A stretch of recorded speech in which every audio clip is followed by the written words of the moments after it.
Paniniwala ng ilang Batanggenyo na may dalang malas ang Friday the 13th, unti-unti nang nawawala. Alamin yan sa report ni Paul Hernandez.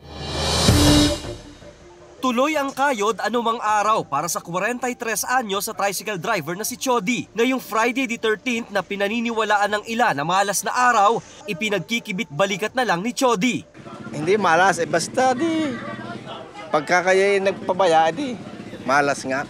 Ang paniniwalang may hatid na bad luck ang Friday the 13th nag-ugat sa relihiyon at paniniwalang Kristiyano ayon sa isang cultural anthropology professor. Nagkaroon ng Last Supper on a Thursday, tapos it was attended by 13 people, the 12 apostles including Jesus Christ, so 13 yon.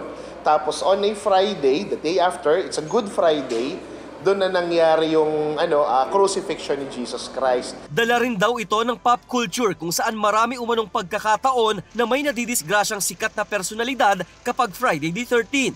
Ang paniniwalang yan nadala hanggang sa kasalukuyang panahon. Hindi naman ibig sabihin na kapag Friday the 13th, magkaroon tayo ng special na pag-iingat pa. No? Ito yung isang ordinaryong araw lamang kung iisipin. Triskaidekaphobia ang tawag sa takot sa numerong 13. Pero sa modernong panahon ngayon, may naniniwala pa nga bang may kakambal na malas ang number 13? Kung laging maniniwala sa mga paniniwalang ganyan, wala mangyayari sa iyo.